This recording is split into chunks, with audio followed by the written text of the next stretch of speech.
খেলা হবে এবং ৭ই জানুয়ারি নির্বাচনের পর আপনি বলেছিলেন যে ফাইনাল খেলা শেষ, বিএনপির আর কোনো ভবিষ্যৎ নেই এবং তারপর আসলে বলেছিলেন যে তারেক রহমান ভুয়া, বিএনপি কর্মসূচি ভুয়া, বিএনপি ভুয়া, এরকম। কি মনে আছে প্রধানমন্ত্রী গণভবনে বেগম জিয়াকে আমন্ত্রণ করেছিল? জি। তিনি কি এসেছিলেন? না। উল্টো গালিগালাজ করেছে, অকথ্য ভাষা। আব্দুল হামিদ ৮০ ঊর্ধ্ব একজন ব্যক্তি, তিনি সাহস করে দেশে ফিরতে পারলে আপনারা সেই সাহসটা পাচ্ছেন না কেন? ইউনূস সরকারের পক্ষ থেকে আপনি কি কোনো গ্যারান্টি দিতে পারবেন? আব্দুল হামিদ কি সেই গ্যারান্টি পেয়েছিলেন? রাজনীতি করে দেশের জনগণের জন্য, জনগণের কাছে কোনো ভুল স্বীকার করতে আমাদের কোনো এ ব্যাপারে কোন প্রকার অস্বীকৃতি থাকবে। মানে ব্রিটিশ এমপি হিসেবে ভদ্রতা ভব্যতার পরিচয় দিচ্ছেন তিনি, কিন্তু বাংলাদেশের সাবেক এমপি মন্ত্রী হিসেবে বা প্রধানমন্ত্রী হিসেবে সেখানে ভদ্রতা ভব্যতার প্রয়োজন নাই। তখন জঙ্গি, সুদখোর বা মানে তখন যা খুশি খুনি এগুলো বলে ফেলা যায়, তখন আসলে ভদ্রতা ভব্যতার সমস্যা হয় না। আপনি তো এখন বায়াসড। ৫ই আগস্টের পেছনে আপনার ভূমিকাকেও একটা দায়ী করা হয়, অনেকে আপনাকে নিয়ে অনেক সমালোচনা করেন আপনার দলের ভেতরেই, যে সেই সময় ছাত্রলীগ আন্দোলন দমনে যথেষ্ট। কোথায় আমি ছাত্রলীগকে যথেষ্ট বলেছি? আমি চ্যালেঞ্জ করছি, আমি এই কথা বলি। বলেছিলেন আওয়ামী লীগ ক্ষমতায় না থাকলে টাকা পয়সা নিয়ে পালাতে হবে, তা কি ভাবেন না? আপনি কি তখনই উপলব্ধি করেছিলেন যে এরকম একটা পরিণতি হতে পারে? কিন্তু আপনার বিরুদ্ধেই, আপনার এবং আপনাদের মতো সিনিয়র কেন্দ্রীয় নেতাদের বিরুদ্ধে লুটপাটের যে অভিযোগ, যে একটা অভিযোগ একদম আপনাদের নেতারাই আমার এই অনুষ্ঠানে এসেই বলেছেন, মনোনয়ন বাণিজ্য। আপনিও ছিলেন। আপনি প্রমাণ করেন। অখ্যাত মানুষ, অখ্যাত মানুষের এত ডিমান্ড কেন আপনার কাছে? আপনি আওয়ামী লীগের সাধারণ সম্পাদক। তো যাকে আপনার কি সেটা তো মনে হয় না। কিন্তু আপনি বলেছিলেন পালাবো না, কোথায় পালাবো, বাংলাদেশে জন্ম, বাংলাদেশেই থাকবো। জনাব ওবায়দুল কাদের, আপনাকে স্বাগত জানাচ্ছি পালস অফ পলিটিক্স এর আমার আজকের আয়োজনে।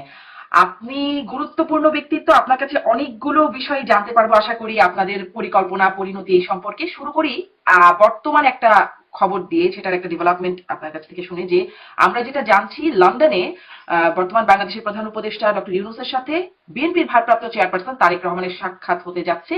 এটি আওয়ামী লীগের জন্য কেমন বার্তা? এবং এই সাক্ষাতে দুটো ফল হতে পারে। এক হতে পারে যে যেটা আশা করা হচ্ছে, সবাই আশা করছে, বাংলাদেশে বলছে যে সংকটের একটা সমাধান, অথবা এই দ্বন্দ্ব আরো বাড়তে পারে। কোনটার প্রভাব আপনাদের উপর কেমন, বা প্রভাব আছে কিনা?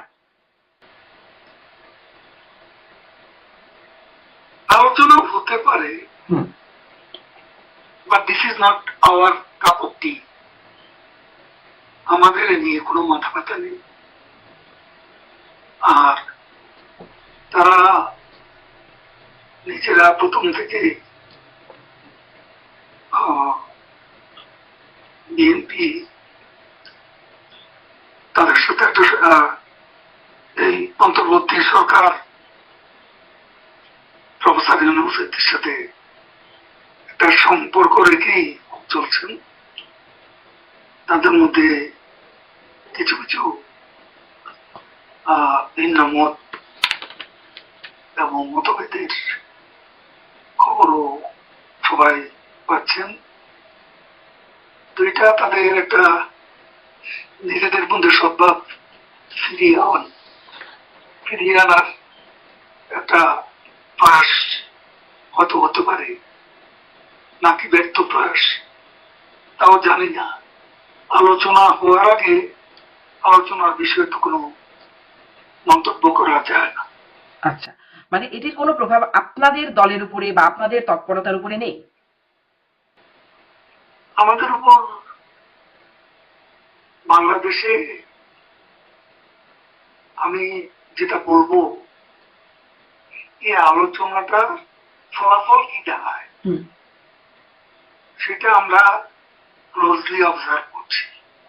আচ্ছা আচ্ছা, জনাব ওবায়দুল কাদের, আপনার একটা বক্তব্য, মানে তারেক রহমানের সাথে বৈঠক হবে, এই প্রসঙ্গে মনে হলো যে আপনি আগে খুব ব্যবহার করতেন একটা শব্দগুচ্ছ, খেলা হবে, এবং ৭ই জানুয়ারি নির্বাচনের পর আপনি বলেছিলেন যে ফাইনাল খেলা শেষ, বিএনপির আর কোনো ভবিষ্যৎ নেই, এবং তারপর আসলে বলেছিলেন যে তারেক রহমান ভুয়া, বিএনপি কর্মসূচি ভুয়া, বিএনপি ভুয়া, এরকম। এখন যখন তারেক রহমানকে ভবিষ্যৎ প্রধানমন্ত্রী হিসেবে গণ্য করা হচ্ছে, তখন কি মনে হয় মানে আপনার সেই বক্তব্য বা সেই শব্দগুচ্ছগুলোর জন্য কি আপনি কোনোভাবে বিব্রত বোধ করেন? কেন বিব্রত বোধ করব? It's a political humour. আপনি যে আজকে ভারতে পশ্চিমবঙ্গ বিধানসভা নির্বাচন আমরা দেখেছি যে এখানে পশ্চিমবঙ্গের মুখ্যমন্ত্রী এমনকি ভারতের প্রধানমন্ত্রী তখন বিভিন্ন জনসভায় নির্বাচনী সভায় খেলা হবে বলে মন্তব্য করেছেন। এটা নিয়ে তো কেউ খারাপ কিছু দেখেন না। It's a political humour. Political humour হতেও পারে এবং চিরজীবন একই অবস্থানে আমরা থাকবো এমনও তো ঠিক নয়।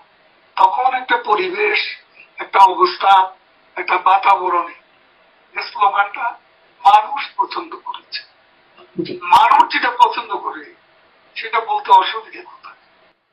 জি, এটি আপনি বলছেন একটা পলিটিক্যাল হিউমার, কিন্তু তাহলে ওইটি বিএনপির আর কোনো ভবিষ্যৎ নাই, এই ভবিষ্যৎবাণীটি খুব সঠিক না হলেও আপনি আপনার দলকে নিয়ে বা দলের নেতাকর্মীদের সম্পর্কেও বলেছিলেন। সেটি 2017 সালের এপ্রিলে চট্টগ্রামের একটা মহানগরের আওয়ামী লীগের একটা সভায়, প্রতিনিধি সভায় আপনি বলেছিলেন যে দেখুন, জি, বিএনপির ভবিষ্যৎ আছে কি নেই সেটা নির্ধারণ করার মালিক বাংলাদেশের জনগণ।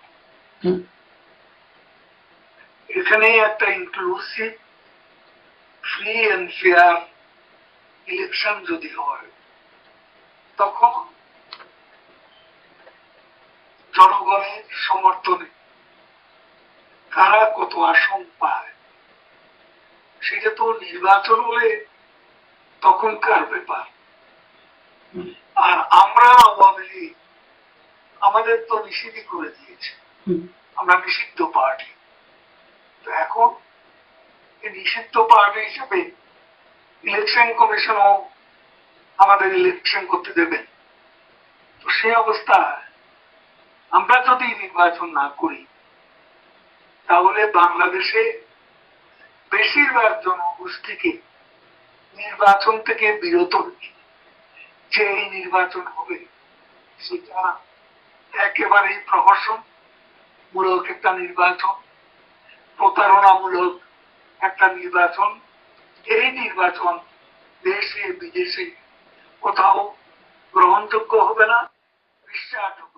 জি, জনাব ওবায়দুল কাদের, এই উপলব্ধিটা যখন বিএনপি কে নির্বাচনের আসে নাই আর কি, বিএনপি কে ছাড়া যখন নির্বাচনগুলো হয়ে গেছে তখন কি আপনাদের এই উপলব্ধি ছিল যে দেশে বিদেশে এটি প্রহসন বা প্রতারণার নির্বাচন হিসেবে গণ্য হবে? আমরা তো কখনো বিএনপি কে বাদ দিতে চাই। বিএনপি নির্বাচনে অংশ না নিয়ে সেটা তো আমাদের অপরাধ কোথায়? তারা নির্বাচনে অংশগ্রহণ করেন, এটা তাদের দলের সিদ্ধান্ত। কিন্তু বিএনপি নির্বাচন করতে পারে এমন তো আওয়ামী লীগ সরকারের পক্ষ থেকে বা তখনকার নির্বাচন কমিশন থেকে বিএনপি কে বাদ দিয়ে ইলেকশন হবে এমন কোন সিদ্ধান্ত তো ছিল না। কিন্তু বিএনপি তো নির্বাচনের প্রতি আস্থা ছিল না, নির্বাচনগুলো যেরকম হচ্ছিল তাতে তো আসলে আস্থা রাখবার মতো একটা পরিস্থিতি বিরোধী দলগুলোর ছিল না। সেক্ষেত্রে নির্বাচন করলেই বাকি হতো, যেমনটা 18-তে হয়েছে। বিএনপি কেন নির্বাচনে যাবে? ওরকম একটা পরিস্থিতি থেকে আপনারা এখন নির্বাচনে যেতেন যদি নির্বাচনে যাওয়ার মতো? বিএনপি তো সেই নির্বাচন তো আইনসিদ্ধ করেছে। প্রেসিডেন্ট নির্বাচনে না ভোট 114% ভোট পড়েছিল। সেই নির্বাচন তো আইনসিদ্ধ। 2001 সালে দেখেছি আমরা সকাল 11টার আগে ভোট শেষ।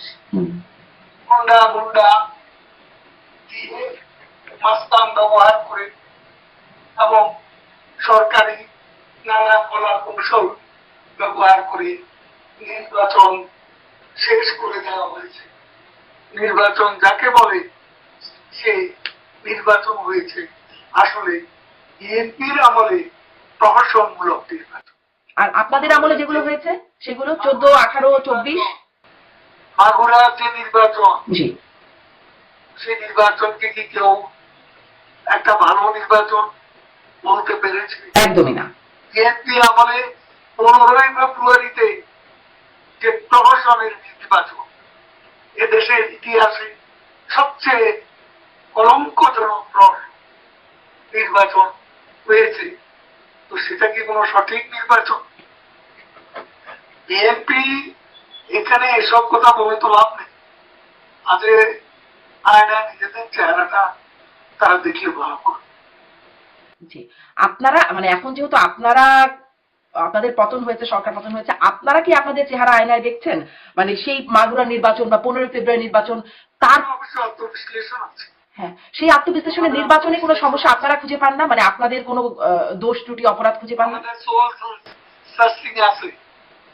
আমরা নিজেদের ভূমিকা, কর্মকাণ্ডের মূল্যায়ন অবশ্যই আমরা করছি। জি, সেই মূল্যায়নের মধ্যে কি নির্বাচনে আপনাদের কি অবস্থা বা আপনারা কিভাবে নির্বাচনগুলো করেছেন, 3টি বিতর্কিত নির্বাচন, সেটি নিয়ে আপনারা মূল্যায়ন করছেন না? সব করছি, কিন্তু আমি যেগুলো বলছি সেগুলো কি আপনার ভালো লাগছে না, সেগুলো বাস্তবতা। আপনি আরেকটা বাস্তবতার কথা বলছেন, অতীতের কথা বলছেন। না? তো এখন আপনি অন্যকে দোষ দেবেন, আপনি নিজে ভালো থাকলেই তো আরেকজনকে দোষ দিতে পারেন। আপনার নিজেরই তো গোলমেলে অবস্থা, আপনারা নিজেরাই তো নির্বাচন করেছেন, গণবিরোধী নির্বাচন, প্রহসনমূলক নির্বাচন। তারপরও আমি এই মুহূর্তে আমি কাউকে অপবাদ দিতে চাই না। আমাদের গণতন্ত্রের পথে অগ্রযাত্রায় আমরা মিনিমাম পয়েন্টে ম্যাক্সিমাম ঐক্যবদ্ধ থাকবো, এমন একটা মানসিকতা আমাদের সকলেরই থাকা উচিত। জি, আজকে মুক্তিযুদ্ধের সপক্ষে যারা আছে, স্বাধীনতার আদর্শে যারা বিশ্বাস করে, তাদের সাথে আমাদের অনেক বিষয়ে আদর্শগত বিরোধ থাকতে পারে, কিন্তু কিছু কিছু বিষয়ে কমন পয়েন্ট আছে যেগুলো ম্যাক্সিমাম ইউনিটি করার পথে সহায়ক হতে পারে, সেগুলো আমরা সাপোর্ট করি। জি, এই ম্যাক্সিমাম ইউনিটিটা কার সাথে? নির্বাচন প্রসঙ্গটা আরেকটু রয়ে গেল, কিন্তু ম্যাক্সিমাম ইউনিটিটা আপনারা কার সাথে বলছেন? ইউনিটিটা যারা আসতে চায়, যা আমি তো বললাম, মুক্তিযুদ্ধের মূল্যবোধ, স্বাধীনতার আদর্শ। মুক্তিযুদ্ধের মূল্যবোধ, স্বাধীনতার আদর্শে তো এর আগেও আপনাদের জোট ছিল, মানে তার বাইরে কিছু মিন করছেন? যারা বাইরে আছেন অথবা যারা এখন নতুন বাস্তবতায় হিসেব নিকেশে তারা যদি মূল্যায়নটা যথাযথভাবে করে, তাহলে এটা তো ভিন্ন কথা। আমি আসলে স্পষ্ট হতে পারছি না, তারা মানে কারা? আপনি কি বিএনপি কে মিন করছেন? আমি এমন ধরনের কথা বলবো না। মানে আপনি বিএনপিকে নিয়ে আপনি এত ব্যস্ত কেন? বিএনপি সামনে ক্ষমতায় যাবে বলে সবাই ধারণা করছে বাংলাদেশে এখন। আমি বলছি আমাকে ইলেকশন করতে, আমার ইলেকশন, তারা আগামী পার্লামেন্ট এমন ভাবে সাজাতে চায় যেখানে মুক্তিযুদ্ধের সপক্ষে কেউ ওই পার্লামেন্টে থাকবে না। ঠিক সেভাবে তারা একটা নির্বাচন করতে চাইছে। ইউনূস প্রেসিডেন্টের একটা গ্রহণযোগ্য, তার কাছে সুবিধাজনক, গ্রহণযোগ্য কিছু ক্ষমতা নিয়ে আজকে সংস্কারের উদ্দেশ্যটা আমরা বুঝি। তিনি আবার প্রেসিডেন্ট হতে চান, সেটা ওনার লক্ষ্য। আবার লোকে বলছে যে প্রেসিডেন্ট, প্রধানমন্ত্রী এই দুটি বিষয়ে সমঝোতার কোন বিষয় হয়তো আছে, সেজন্যই লন্ডনের এই বৈঠকটি হতে যাচ্ছে। জি জি, মানে সেই সমঝোতার জন্য লন্ডনে বৈঠকটি হতে যাচ্ছে। জি, এতটুকু তো নিশ্চয়ই ক্লিয়ার। কিন্তু নির্বাচন নিয়ে যে 3টি বিতর্কিত নির্বাচন, আপনি বলছিলেন অতীতের নির্বাচন গেলে সেই প্রশ্নগুলোর কথা আপনি বলছিলেন, বিতর্কগুলোর কথা বলছিলেন, কিন্তু 3টি যে নির্বাচন আপনাদের সময় হলো, সেই নির্বাচনের দায় কি আপনারা নেন? সেই নির্বাচন বিতর্কিত, সেই নির্বাচনও দেশে বিদেশে বিতর্কিত। কোন নির্বাচন? 14, 18, 24, 14, 18 এবং 24, 2014, 2018, 2024। 2008-এর নির্বাচন মোটা দাগে গ্রহণযোগ্য। গ্রহণযোগ্য নয় কি? জি, মোটা দাগে, যদিও সেটি নিয়ে অনেকে প্রশ্ন তোলেন, কিন্তু মোটা দাগে একটা গ্রহণযোগ্যতা, এমনকি বিএনপির লোকেরাও বলেছেন তখন। তাহলে এই নির্বাচনটা তো আমরা গ্রহণযোগ্য করেছি। সেটা তত্ত্বাবধায়ক সরকারের সময় হয়েছিল। 14-18 আপনার কি মনে আছে প্রধানমন্ত্রী গণভবনে বেগম জিয়াকে আমন্ত্রণ করেছিল? জি। তিনি কি এসেছিলেন? না। উল্টো গালিগালাজ করেছে, অকথ্য ভাষা। বেগম জিয়ার ছেলে মারা গেছে, সে কোকর মৃত্যুর পর প্রধানমন্ত্রী তার বাসায় খবর দিয়ে গুলশানে গিয়েছে। বাইরের দরজা বন্ধ, ভেতরের দরজা বন্ধ, তাকে ঢুকতে দেওয়া হয়নি। কিন্তু তাই বলে গ্রহণযোগ্য নির্বাচনের অধিকার থেকে, মানে কোন রাজনীতি? আপনি সেটা বলতেই পারেন জনাব ওবায়দুল কাদের। ঘরের দরজা জি বন্ধ না হতো, সংলাপের দুয়ারও এদেশে এইভাবে বন্ধ হওয়ার কথা ছিল। ঘরের দরজা বন্ধ করে বিএনপি সংলাপের দরজা বন্ধ করেছে। জি, এবং তারপর তারা আপনারা আর সংলাপের দরজাটা খুললেন না, কিন্তু দোষটা জারি হোক। আপনি বলছেন বিএনপি, জি আপনি বলছেন আপনি আমাকে আপনার ঘরে ঢুকতে দিলেন না, আপনি আমাকে ঘরে ঢুকতে দিলেন না, সমবেদনা জানাতে দিলেন না, সেটা কি আমি বলবো না সেটা কি অসত্য? 2018 সালের নির্বাচন নিয়ে কথা বলতে পারেন, কিন্তু প্রমাণ তো যারা অভিযোগ করেন তারা কোনো প্রমাণ তো দিতে পারে। একটা পার্টিকুলার সংসদ এলাকা নির্বাচন যদি খারাপ নির্বাচন হোক, আজকের আধারে ভোটের কথা বল, আধারে ভোট কোথায় হয়েছে সেটা যদি প্রমাণ না থাকে, নির্বাচন কমিশনে যদি অভিযোগ না থাকে, আদালতে যদি অভিযোগ না থাকে, তাহলে আমি কি করে এটাকে মেনে নেব? জনাব ওবায়দুল কাদের সবগুলোই ছিল। আপনি যদি দেখেন গণমাধ্যমে এসেছে, বিবিসির গণমাধ্যমে এসেছে যে সকালবেলা গিয়ে ভোটের বাক্স ভরা দেখেছে, এই প্রতিবেদনটি বিবিসি তে এসেছে। আপনাদের মানে নির্বাচন কমিশনের ওয়েবসাইট থেকে নির্বাচন, জনাব ওবায়দুল কাদের একটু বলি, এই অভিযোগগুলো আপনারা যেহেতু পান না একটু বলি। এটি মানে নির্বাচন কমিশনের ওয়েবসাইটে যে ফলাফল, পূর্ণাঙ্গ ফলাফল, সেখানে দেখা গেছে 213টি কেন্দ্রে শতভাগ ভোট পড়েছে, 96 থেকে 100% ভোট পড়েছে 1418টি কেন্দ্রে, 586টি কেন্দ্রে সবগুলো ভোট পড়েছে নৌকা প্রতীকে, অন্য প্রতীকে কোনো ভোট পড়ে নাই, যেটিকে আসলে তৎকালীন যে প্রধান নির্বাচন কমিশনার নুরুল হুদা, তিনি ওটিকে স্বাভাবিক নয় বলে মন্তব্য করেছিলেন। নির্বাচনে কি হয়েছে, কত ভোট পড়েছে, কত আসনে ভোট হয়েছে, কত বিনা প্রতিদ্বন্দ্বিতা হয়েছে, সেটা নিয়ে তো আপনার কোনো কোন নির্বাচনে বিশেষ আপনি করতে অক্ষম। কোন নির্বাচনে? আচ্ছা, 15 ফেব্রুয়ারি নির্বাচনের একটা ফল তো তারপরে বিএনপি ভোগ করেছে, তার জন্য তো অনেক সমালোচনা বিএনপির আছেই, কিন্তু যেই নির্বাচনগুলোর কারণে পরবর্তীতে মানে একটার পর একটা নির্বাচন, 14, 18, 24, একটার পর একটা নির্বাচনে মানুষ যে তার মানে প্রাপ্য ভোটাধিকার থেকে বঞ্চিত হচ্ছিল, এর দায় কি আপনারা নেবেন কিনা? 15 ফেব্রুয়ারির দায় বহুবার বিএনপিকে দেওয়া হয়েছে। এটা কোনো অভিযোগ তো ছিল না, বিএনপিকে দেয়া হয়েছে, বিএনপি কি দায় স্বীকার করেছে? তাহলে আমাকে কেন বলছেন দায় স্বীকার? মানে বিএনপি যা করবে আপনারাও তাই করবেন? অবশ্যই আছে, হ্যাঁ, সেটা সময় মতো আমরা প্রকাশ করব। কিন্তু মানুষ আসলে মানুষের, আপনারা জনগণের রাজনীতি করেন, জনগণ, আমরা জনগণের রাজনীতি করি, যা বলবো জনগণকে, আচ্ছা সেটা দেশের মাটিতে বলবো, আচ্ছা সময় আসলে বলবো। আমরা তো এখন কোথাও দাঁড়াতেই পারি। তার মানে এটা স্পষ্ট হলাম যে আপনারা এই 3টি নির্বাচনে আপনারা কোনো দায় এখন পর্যন্ত স্বীকার করছেন না, ভবিষ্যতে স্বীকার করবেন কিনা সেটা আপনারা চিন্তা করবেন। এটা কি সামারি? আমি এ ধরনের কথা বলি, আমাকে একটু সামারি বলবেন যে আপনারা 3টি নির্বাচনের দায় স্বীকার করেন না? মূল্যায়ন আছে, হ্যাঁ, সেটা সময় মতো আমরা বলব। আচ্ছা, সময়ের মাটিতে রাজনীতি করে দেশের জনগণের জন্য, জনগণের কাছে কোনো ভুল স্বীকার করতে আমাদের কোনো এ ব্যাপারে কোনো প্রকার অস্বীকৃতি থাকবে না। আমাদের এই প্রোগ্রামগুলো দেশের মানুষই দেখছে, আমরা দেশের মানুষের জন্যই আসলে এই সাংবাদিকতাটা।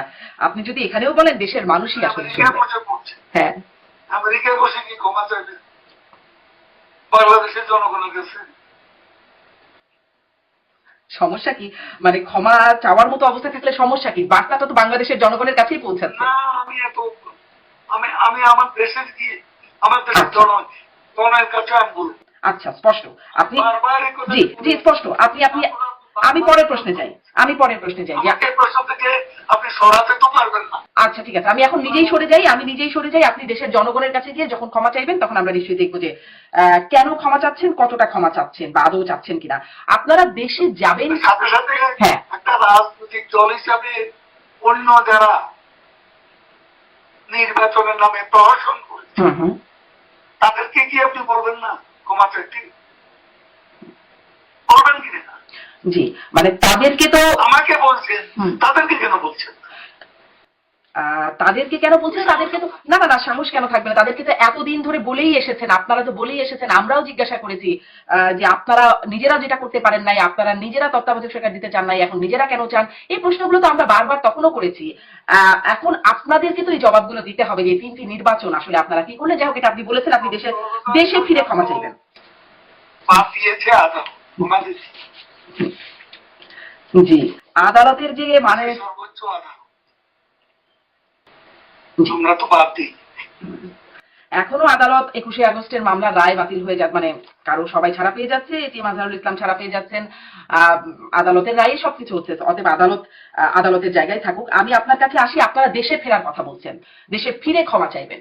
দেশে আপনারা ফিরবেন কিভাবে, কখন, সেই পরিকল্পনাটা কি? যদি জিজ্ঞাসা করি যে সম্প্রতি আব্দুল হামিদ সাবেক রাষ্ট্রপতি, তিনি চিকিৎসার জন্য বাইরে এসে তখন অনেক আলোচনা হলো, 1 মাস পরে তিনি দেশে ফিরে গেলেন। আপনিও যখন সরব হলেন, কথা বলতে শুরু করলেন 9.5 মাস পর, তখন প্রথমেই বলছিলেন যে আপনার শারীরিক অবস্থা অসুস্থতা, আপনাকে ওষুধ খেতে হয়, এজন্য আপনি ঝুঁকিটা নিতে পারেন নাই, আপনি আত্মগোপনে ছিলেন এবং তারপর দেশ থেকে চলে আসছেন। আব্দুল হামিদ 80 ঊর্ধ্ব একজন ব্যক্তি, তিনি সাহস করে দেশে ফিরতে পারলে আপনারা সেই সাহসটা পাচ্ছেন না কেন?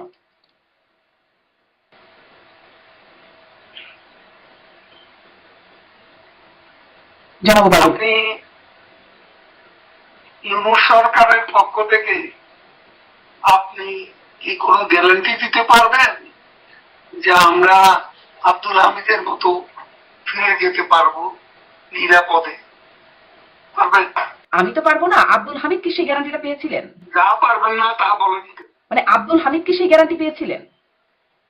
আব্দুল হামিদের সাথে এটা মিলিয়ে গেলাম, এটা আপনিও বুঝেন আমিও বুঝি না। আমি একদম 80 বছরের বেশি, 83-84 বছর ওনার বয়স, উনি খুবই অসুস্থ মানুষ। এখন ওনার সাথে আজকে তোফায়েল আহমদ, আমাদের একসময় ডাকসাইডি নেতা, তিনি আজকে স্মৃতিশক্তিও হারিয়ে ফেলেছেন, একদম বিছানায় শুয়ে আছে। তো এদের সাথে তুলনা করে তোলা, মানে এনারা অসুস্থ বলে এনারা সাহস পাচ্ছেন, বেশি অসুস্থ বা বেশি বয়স, আপনারা কম, একটু অপেক্ষাকৃত কম বয়স বা অপেক্ষাকৃত কম অসুস্থ, এই জন্য কম সাহস, এটা কি কোনো কারণ? আপনি গ্যারান্টি দেন আমার দেশে গিয়ে আমি নিরাপদ থাকবো? রাজনীতি আমার অ্যাক্টিভিটিস নিষিদ্ধ করে দিয়েছে, প্রতিদিন আমার দলের লোকদের পিটাচ্ছি, আমার ছেলে মেয়েদের স্কুলে যেতে দিচ্ছে, আমার ছেলে মেয়েদের পরীক্ষা দিতে দিচ্ছে না। কি যে অত্যাচার, কি যে নিপীড়ন! আওয়ামী লীগ করে আইনজীবীরা আদালতে যেতে পারছে না, কথা বলতে পারছে না, এগুলো কি আপনি জানান না? জি, আওয়ামী লীগের উপর নির্যাতন হয়েছে সেটা আমরা দেখেছি, কিন্তু এই গ্যারান্টিটা আপনারা কে দেবে আপনাদেরকে? হচ্ছে জি, এই কন্টিনিউয়াস এজেন্ডা। কিন্তু আপনি যে গ্যারান্টির কথা বলছেন, এই গ্যারান্টিটা আপনাকে কে দেবে? মানে যদি গ্যারান্টি না পান আপনারা কখনোই ফিরবেন না, বা গ্যারান্টি আদায়ে আপনারা কি করছেন? আমরা সেটা করে নেব। কিভাবে করে নেবেন? মানে যদি খোলা না থাকে আমরা পথ করে নেব, কারণ আমরা রাজনীতি করি। সেই পথটা কিভাবে করে নেবেন? আপনি একটা ইন্টারভিউতে, আচ্ছা আপনারা কৌশলও বলবেন না, আপনি বলছেন, আচ্ছা ঠিক আছে, আপনাদের আরেকটা কৌশল নিয়ে বাংলাদেশের রাজনীতি যখন অবরুদ্ধ, তখন তো আমাকে কৌশল করতেই হবে। আমার এত নেতা কর্মী জেলে, আজকে লক্ষ লক্ষ কর্মী বাড়িঘর ছেড়ে পথে পথে ঘুরছি। তারপর আমরা যারা অনেকে দেশের বাইরে, আমরা কি আমাদের স্বদেশে প্রত্যাবর্তন করবো না? সেখানে নাকি বাংলাদেশের এখন আপনি ভোট করেন কত পার্সেন্ট লোক শেখ হাসিনার পক্ষে? আমি তো মনে করি বেশিরভাগ মানুষ। সেই সুযোগটা তো পাবলিক পাবে না, সেই ভোট তো হবে না। যে ভোটে আপনি আমাদেরকে, যে ভোটের জন্য দোষী সাব্যস্ত করেন, বাংলাদেশে তো একটা নোংরা ভোটাভুটি হতে যাচ্ছে। আর এটা কোনো ঠিকও নেই। ইউনূস সকালে এক কথা বলে, বিকেলে আরেক কথা বলে, সমস্ত ব্যর্থতার জন্য দায়ী করে ভারত আর শেখ হাসিনাকে। আর কোন দায়ী কিছু নেই। শেখ হাসিনাই একমাত্র দোষী, ভারতই একমাত্র দোষী। এটাই তাদের অপপ্রচার। তো এখন রাখি না, আরেকটু কথা আছে। আপনি কৌশলের কথা বলছিলেন, আমরা দেখলাম সম্প্রতি ডক্টর ইউনূসের যুক্তরাজ্য সফর নিয়ে একটু কথা বলি, যে সেখানে আমরা দেখলাম টিউলিপ সিদ্দিকী, তিনি শেখ হাসিনার ভাগ্নি শেখ রেহানার মেয়ে, তিনি ডক্টর ইউনূসের কাছে একটা চিঠি লিখেছেন তার সাক্ষাৎ প্রত্যাশা করে, যেখানে তিনি তার বেশ প্রশংসা করছেন, তার ভূমিকাকে, ঐতিহাসিক ভূমিকাতে তিনি অনুপ্রাণিত, জনকল্যাণে তার ভূমিকার কথা স্বীকৃতি করছেন, মানে এরকম বেশ প্রশংসা করে একটা চিঠি লিখেছেন। অন্যদিকে সাবেক প্রধানমন্ত্রী শেখ হাসিনার পুত্র সজীব অজের জয়, তিনি ফেসবুকে একটি পোস্ট শেয়ার করেছেন যে কেন ব্রিটিশ প্রধানমন্ত্রীর ডক্টর ইউনূসের সাথে দেখা করা উচিত না। তিনি নানান কারণে নেতিবাচক ভূমিকা, আওয়ামী লীগকে নির্যাতন, মানবাধিকার লঙ্ঘনের ঘটনা, এই বিষয়গুলোকে উল্লেখ করে। দুই আছে তো, কিন্তু আমার কথা হচ্ছে যে দুটি বিষয় সাংঘর্ষিক হয়ে গেল না। না, ইলেক্টেড গভর্নমেন্ট না, কনস্টিটিউশনাল গভর্নমেন্ট। তাহলে এখানে সমালোচনা করে সজীব অজের জয় কি ভুল করেছে? মানে তাহলে এই দুটো তাকে তাকে একেবারে বিনে অপরাধে তার উপর একটা শাস্তি চাপিয়ে দেওয়া হচ্ছে। এবং ইউনূস নিজে ব্যক্তিগতভাবে বঙ্গবন্ধু পরিবারের ভিত্তি টিউলিপ সিদ্দিকী এবং সাহেব ওয়াজেদ পুতুল, আজকে তিনি আঞ্চলিক ডিরেক্টর ওয়ার্ল্ড হেলথ অর্গানাইজেশনের, সে প্রতিষ্ঠানের কাছে চিঠি দিয়ে উনি নাকি একজন নোবেল লরিয়েট, শান্তির নোবেল লরিয়েট, অশান্তির কারিগর। তিনি হচ্ছেন শান্তির নোবেল পেছনে। জি জি, আপনারা ডক্টর ইউনূসের সমালোচনা করতেই পারেন, কিন্তু আমার প্রশ্নটা হচ্ছে যে বঙ্গবন্ধু পরিবারের কথা বলছেন, পরিবারের দুই সদস্য টিউলিপ সিদ্দিকী প্রশংসা করে সাক্ষাৎ চাইছেন, আর সজীব অজের জয় তিনি সাক্ষাৎ না করে, সমালোচনা করে সাক্ষাৎ যেন না দেন ব্রিটিশ প্রধানমন্ত্রী, সেজন্য বলছেন। মানে দুটিতে সম্পূর্ণ বিপরীত অবস্থান। আপনি কৌশলের কথা বলছিলেন। আমরা তো বলবো আনইলেক্টেড, আনকনস্টিটিউশনাল, বাংলাদেশে একটা জঙ্গিবাদী উত্থানের বিস্ফোরণের নায়ক, তাকে একটা ইলেক্টেড গভর্নমেন্ট কেন সেই সুযোগটা দেবে? তাহলে টিউলিপ সিদ্দিকী এমপি হিসেবে, তারা কি সবাইকে দেন এই সুযোগ? ব্রিটিশ এমপি হিসেবে টিউলিপ সিদ্দিক যা করছেন, সেটি কি তিনি শুধুমাত্র নিজের স্বার্থে এরকমটা করছেন? এটি কেন করছেন যদি আপনার এই অবস্থান সঠিক হয়? তো সেটার জন্য তো সে পার্সোনালি কথা বলতে চাইছে। তার অপরাধ কোথায় সেটা তো তার পার্লামেন্ট তদন্ত করে পায়নি। এখন ইউনূস সাহেব কোথায় পেলেন সেটা তো মানে সজীব অজের জয় যেখানে, বা আপনারা যেখানে বলছেন জঙ্গি, মানবাধিকার লঙ্ঘনের কথা বলছেন, সেখানে টিউলিপ সিদ্দিকী ঐতিহাসিক ভূমিকায় অনুপ্রাণিত হচ্ছেন, তার প্রশংসা করছেন। মানে এটি কেমন হয়ে গেল বিষয়টা? দেখুন, আমি তার চিঠিটা দেখিনি, পড়িও। যে কোনো কিছু বলার, কারো কাছে একটা চিঠি লেখারও মধ্যে ভদ্রতা, ভব্যতার ব্যাপার আছে। সেই ভদ্রতা, ভব্যতার ব্যাপার কি আপনাদের নাই?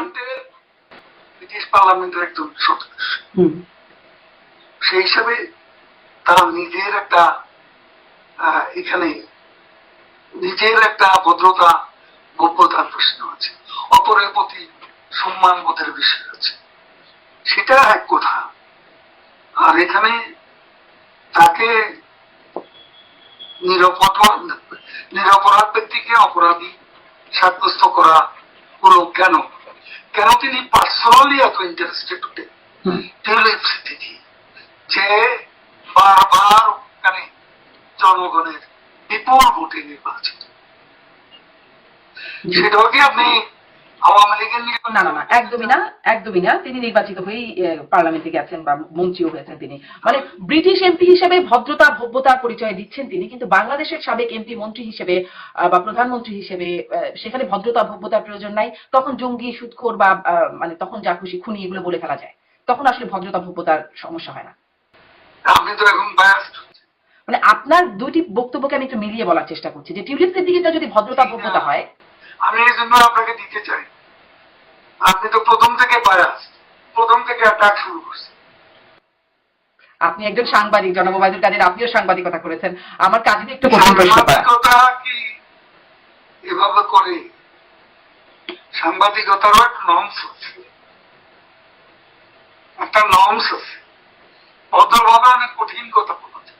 জি, আমি খুবই চেষ্টা করছি জনাব ওবায়দুল কাদের একটু ভদ্রভাবেই জিজ্ঞাসা করা যে টিউলিপ সিদ্দিকীটা যদি আপনি ভদ্রতা ভব্যতা বলেন, যে ব্রিটিশ এমপি হিসেবে তার ভদ্রতা।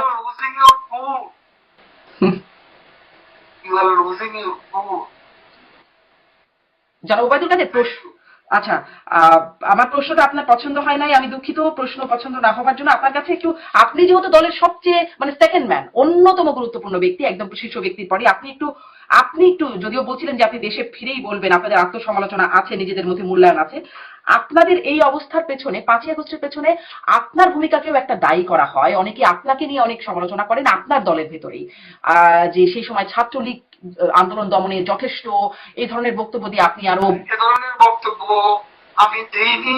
আপনি যদি প্রমাণ করতে পারেন তাহলে আমি যে কোনো শাস্তি। আপনি বলেন নাই জনাব ওবায়দুল কাদের যে আত্মস্বীকৃত রাজাকারদের। আমার সে উচ্চারণটা তা ছিল না। কি ছিল? সাংবাদিকদের অংশ। হ্যাঁ। আপনি নেন বাংলাদেশের সেদিনের যে নিউজ পেপার, সেদিনের যে আপনি টেলিভিশনে, আমার তো কথাগুলো আছে, সে কথাগুলো নেই। কোথায় আমি ছাত্রলীগকে যথেষ্ট বলেছি? আমি চ্যালেঞ্জ করছি, আমি এই কথা বলি। মানে সবগুলো গণমাধ্যমেই দেখছি মিথ্যা অপবাদ একজন মানুষকে। আচ্ছা, আপনি কি বলেছিলেন আমাকে আরেকবার একটু রিকল করিয়ে দেবেন, আরেকবার একটু বলবেন, কারণ সবগুলো গণমাধ্যমে এই খবর কনফার্ম করছে যে আত্মস্বীকৃত রাজাকারদের বিরুদ্ধে মানে ছাত্রলীগই যথেষ্ট। আপনি বললে আমি কোট করব। আমি এই কথা বলিনি। আপনি আসলে তাহলে কি বলেছিলেন? আমি যা বলছি, আপনি ওই ভিডিওটা নিয়ে আসেন, ভিডিওটা নিয়ে আসেন, বাংলাদেশে আছে সেটা। জি, সেখানে ভিডিওতে আমার মানে কোথাও ছাত্রলীগ যথেষ্ট কথা বলা। জি, মানে আপনি এখন কি বলেছেন সেটা কি আপনি এখন বলবেন? আমি আপনার কাছে চ্যালেঞ্জ করছি। হ্যাঁ, এটা একদম অসত্য, ফ্যাব্রিকেটেড, মোটিভেটেড। আচ্ছা, আমি মানে আপনাকে কোট করতে পারি, যেখানে বলা হচ্ছে যে কোটা বিরোধী ছাত্র আন্দোলনে কতিপয় নেতারা যেসব বক্তব্য রেখেছে তার জবাব দেওয়ার জন্য আত্মস্বীকৃত রাজাকার যারা নিজেদের অধ্যত্বপূর্ণ মানসিকতা প্রকাশ ঘটিয়েছে তার জবাব দেওয়ার জন্য ছাত্রলীগই যথেষ্ট, আনকোট। আচ্ছা, ঠিক আছে। তাহলে জনগণ নিশ্চয়ই বাংলাদেশ থেকে আমি তো চ্যালেঞ্জ করছি, যেসব সাংবাদিকের এই বক্তব্য সেদিন দাঁড় করিয়েছে, সাংবাদিকদের অনেকেই তো তখন ওই যে তখনকার যে বিস্ফোরণ, জঙ্গিবাদী বিস্ফোরণ, তার সমর্থক ছিল, অ্যাক্টিভিস্ট ছিল। জি, থ্যাংক ইউ। জি, আপনি আরেকটু যদি সময় দেন, আর 2-3 মিনিট আপনার কাছ থেকে একটু জিজ্ঞাসা করছিলাম যে আপনাদের এই অবস্থার পেছনে আপনারা কি কি কারণ চিহ্নিত করেছেন, সেটা কি একটু জনগণকে বা আমাদেরকে বলবেন? সেটা আপনি নিজের উপর কাকে বলবেন? আমি যখন বলবো দেশের জনগণকে, তখন আপনি প্রেসের লোক থাকবেন, জি আপনিও সেখানে থাকার অনুমতি পাবেন। জি, কিন্তু এই যে মানে এখন যে আপনারা উপলব্ধিটা করছেন, আপনি কি কোনো সময় আগে এই উপলব্ধিটা করতে পেরেছিলেন? কারণ আপনার মুখ থেকে আমরা শুনেছিলাম, সেই যে বলছিলাম, শুরু করছিলাম যে 2017 সালের এপ্রিলে একটা চট্টগ্রামের একটা সভায় আপনি বলেছিলেন, আওয়ামী লীগ ক্ষমতায় না থাকলে টাকা পয়সা নিয়ে পালাতে হবে, তা কি ভাবেন না? দল যদি ক্ষমতায় না থাকে, এখন যে টাকা পয়সা রোজগার করছেন, তখন এই টাকা নিয়ে পালিয়ে বেড়াতে হবে। তখন তাহলে এটা আমার এ ধরনের কথা বলার অর্থ। জি জি এটা আমি কর্মী সভায় বলেছি, জি চট্টগ্রাম জি কর্মীদেরকে বলেছি। সেটা তো আমি তাদেরকে সাবধান করব। হুম। মানে আপনি তো প্রধানমন্ত্রী তার বক্তব্যে অনেকবার সাবধান মানে উচ্চারণ করছে। জি, আপনি কি তখনই উপলব্ধি করেছিলেন যে এরকম একটা পরিণতি হতে পারে, এজন্যই সাবধানতা বাণী? যাতে না হয় সেটা আমি সতর্ক করে দিচ্ছি। তারপরেও ঠেকানো গেল না কেন? মানে সেই টাকা পয়সা নিয়ে পালাতেই হলো কেন নেতা কর্মীদের? টাকা পয়সা নিয়ে কে পালিয়েছে? মানে এই যে আপনি যে অবস্থায় আছে আওয়ামী লীগের নেতা কর্মীরা, ওই দু চারজন বড় লোকের কথা পান, তারা তারা তাদের ওইতে আগে বলে। আমরা আমাদের পার্টি করে যে নেতা কর্মীরা দল করেছে, তারা ওই লুটপাট করে এখানে আসে। কিন্তু আপনার বিরুদ্ধে, আপনার এবং আপনাদের মতো সিনিয়র কেন্দ্রীয় নেতাদের বিরুদ্ধে লুটপাটের যে অভিযোগ, যে একটা অভিযোগ একদম আপনাদের নেতারাই আমার এই অনুষ্ঠানে এসেই বলেছেন, মনোনয়ন বাণিজ্য। আপনারা মনোনয়ন দেওয়ার সময় বিপুল বড় অঙ্কের টাকা নেবার অভিযোগটা খার বিরুদ্ধে ছিল। যারা কমিটিতে ছিলেন, মনোনয়ন কমিটিতে আপনিও ছিলেন। আপনি প্রমাণ করেন। মানে আমি কি করে প্রমাণ করব? আমি তো আসলে অনুসন্ধানী সাংবাদিকতাটাও করি না। আপনাদের নেতা কর্মীরাই এটা অভিযোগটা করছেন। অপবাদ দেবে, যে অপবাদ দিয়েছে তারা তো বলেনি মেট্রো রেলের জন্য কি কষ্ট আমি করেছি। করেছেন শেখ হাসিনা, কিন্তু আমি তো দায়িত্বে ছিলাম। পদ্মা সেতুর জন্য কি কষ্ট করেছি।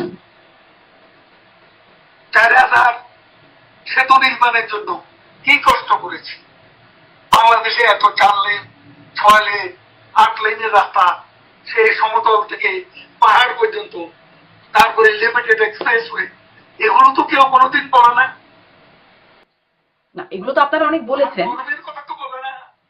না, এগুলো তো 15 বছর ধরে বলেছেন, এগুলো তো শুনেছে মানুষ, সবাই জানে এই বিষয়গুলো, শুনেছে। যেই প্রশ্নগুলো আমার গুণের কথা বলবেন, আর আমি যখন থাকবো না তখন আমার বিরুদ্ধে মিথ্যা অভিযোগ সাজাবেন, প্রমাণ করুন। জনাব ওবায়দুল কাদের, এই অভিযোগটা আসলে আপনার দলের নেতা কর্মীরা করছে। যারা করেছে এটা প্রমাণ করতে বলবেন। জি, মানে এই অভিযোগটা আপনার দলের নেতা কর্মীদের, তাহলে এই অভিযোগটা আপনি মানে নেতা কর্মীদের উদ্দেশ্যে কি বলবেন যারা এই অভিযোগ করে? কোন নেতা কর্মী এই অভিযোগ করে? অভিযোগটা আমার এই অনুষ্ঠানে রাশেক রহমান, আওয়ামী লীগ নেতা রাশেক রহমান, যিনি 24-এ মনোনয়ন পেয়েছিলেন রংপুর থেকে, তিনি এই অভিযোগটি করেছেন। একদম মনোনয়ন কমিটিতে যারা আছেন, রাশেক রহমান, কোষাধ্যক্ষ, মানে আওয়ামী লীগের কোষাধ্যক্ষ আশিকুর রহমানের।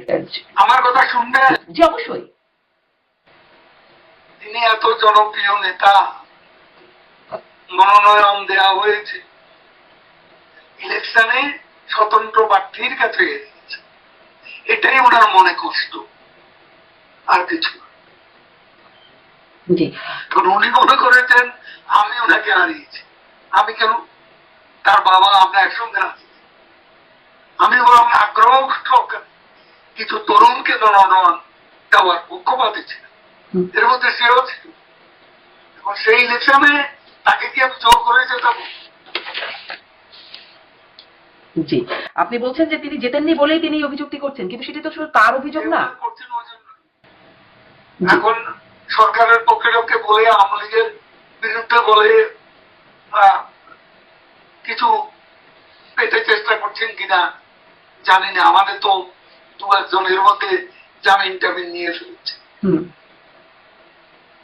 তো কাজে এরকম হঠাৎ করে ভালো লাগে না। ওই যে হঠাৎ করে প্যান বদলানো, পোশাক বদলানো, কত নেতা দেখলাম দেশে। জি, আপনি কি বলবেন তাহলে সরকারের সাথে, মানে যারা হঠাৎ জামিনও পাচ্ছেন বলছিলেন, সরকারের কোথাও থেকে কারোর সাথে মানে অনেক নেতাদেরই ডিল হচ্ছে কি কোনো?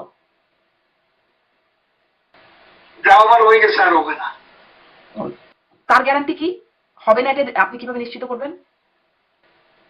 হ্যাঁ, মানে যা হবার হয়ে গেছে আর হবে না মানে কি, মানে ডিল হচ্ছিল আগে এখন আর হবে না? ধরুন আমাদের একটা সুবিধা কি, আমাদের নেতা একজন, কর্মীদের মধ্যে নেতাদের মধ্যে প্রতিযোগিতা থাকতে পারে, সেটা সুস্থ প্রতিযোগিতা, এটা কোনো অসুস্থ প্রতিযোগিতা। আমরা শেখ হাসিনার নেতৃত্বে আমরা সবাই কিন্তু ঐক্যবদ্ধ। জি জি, মানে সেই যোগাযোগটা আপনাদের মধ্যে কতটুকু? আমার সাথে অনেক আপনাদের নেতাদের কথা বলবার সুযোগ হয় এই প্ল্যাটফর্ম থেকেই। একজনের সাথে আরেকজনের যোগাযোগটা আসলে কতটুকু, কি নির্দেশনা সেটি আসলে সবার মধ্যে যাচ্ছে কিনা সেই বিষয়ে মাঝে মাঝে প্রশ্ন জাগে। আপনাকে শেষ প্রশ্নটা করি, আপনি যখন মানে প্রকাশ্যে আসলেন, আপনি বলেছেন কি ভয়াবহ অভিজ্ঞতা আপনার হয়েছে, আপনাকে বাথরুমে লুকিয়ে থাকতে হয়েছে, আপনাকে আত্মগোপনে থাকতে হয়েছে দেশে 3 মাস, এবং তারপরে আপনি সুযোগ যখন পেয়েছেন তখন দেশ ছেড়ে এসেছেন, ভারতে পালিয়ে আশ্রয় নিয়েছেন।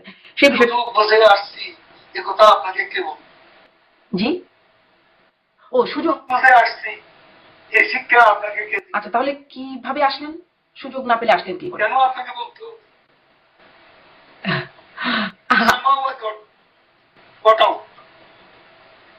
কিভাবে আপনাকে কেন বলতো?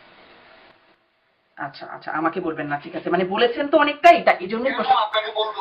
জি, অনেক বলেছেন তো অনেকটাই, এই জন্যই আমি আসলে প্রশ্ন করছিলাম। কৌশলগত বিষয়টা। এটা কি কোনো কৌশল যে এই সময় এসে আপনারা বলছেন যে কিভাবে আসলে আপনাদের ওই সময়টা কত ভয়াবহ অভিজ্ঞতার মধ্যে যেতে হয়েছে? আপনি বলার পর কথা নিচ্ছেন কেন?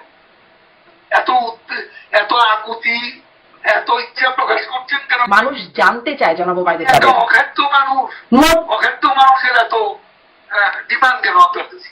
আপনি আওয়ামী লীগের সাধারণ সম্পাদক। তো যাকে আপনার কি সেটা তো মনে হলো না। আপনি আগে একটা মোটেই না জনাব ওবায়দুল কাদের আওয়ামী লীগের সাধারণ সম্পাদক, আপনি মানে এমপি মন্ত্রী কি নন, যার কারণেই তো আপনার কাছে এত প্রশ্ন, আপনার কাছে জানতে চাওয়া। রহিম করিম যদি মধুর কাছে প্রশ্ন না যে আপনি কেন আসলেন ভারতে, কেন ছিলেন দেশে, সব প্রশ্নের জবাব দিচ্ছি। জি, ছাত্রই যথেষ্ট, এটা আপনি প্রমাণ করেন। আমি শুধু আপনাকে এটা।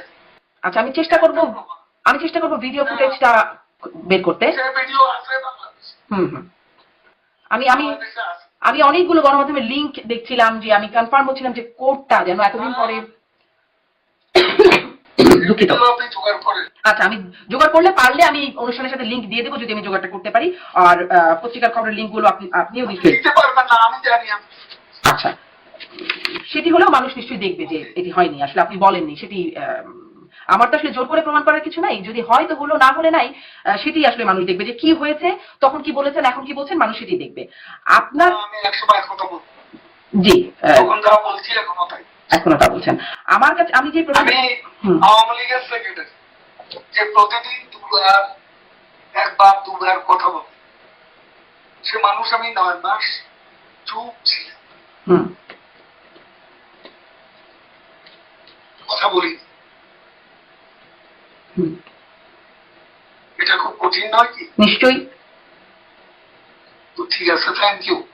না, আপনি সকালে এক কথা, আপনি মানে এক কথা বলেন, এক কথাই বলেন, একদিন আগে এক কথা, পরে এক কথা না বলেন, মানে বলেন না সেটা আপনি যেমন বলছিলেন, কিন্তু আপনি বলেছিলেন পালাবো না। কোথায় পালাবো? বাংলাদেশে জন্ম, বাংলাদেশেই থাকবো। এটা কৌতুক করে বলেছি। এটা হচ্ছে পলিটিক্যাল হিউমার, আমি তো অস্বীকার করছি। পালাবো না, আমি তো পালিয়ে আসি, পালিয়েছি, এটাকে আপনি ব্যাখ্যা করেন। মানে এই যে আত্মগোপনে থাকা, তারপরে আমি যে কথাটা বলেছি সে কথা আমি অস্বীকার করছি। তারপর পলিটিক্যাল হিউমার, বিএনপির মহাসচিবের সঙ্গে হিউমার করে এই কথাটা খেলা হবে, এটাও তো একটা হিউমার। আচ্ছা, মানে পালাবো না এটি আসলে কোনো মাহাত্ম্যপূর্ণ সেরকম কথা না, এটা একটা হিউমার ছিল। এখন অতএব ওই কথার সাথে বর্তমান পরিস্থিতি সাংঘর্ষিক নয়। অবশ্যই তখন ভঙ্গিটা কি ছিল, আপনি ভিডিওটা দেখেন। জি জি, আমি তো এসে বলছি।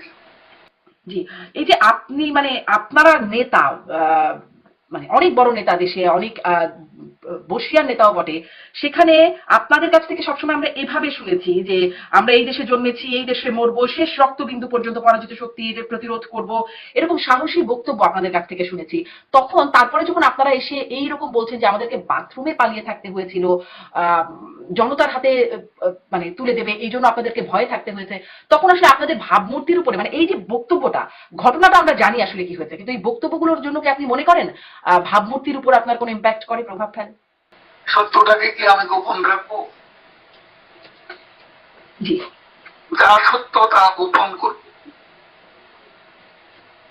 সত্য কি একদিন প্রতিষ্ঠিত হবে না? অনেকে এটা নিয়ে অনেক কথা বলছে, জি, কিন্তু এটাই সত্য, এই সত্য প্রমাণিত। জি। আপনি সত্যের যারা সাক্ষী তারাও সাক্ষ্য দিবেন। Thank you. এখন আর না। জি, অনেক ধন্যবাদ জনাব ওবায়দুল কাদের, অনেক ধন্যবাদ।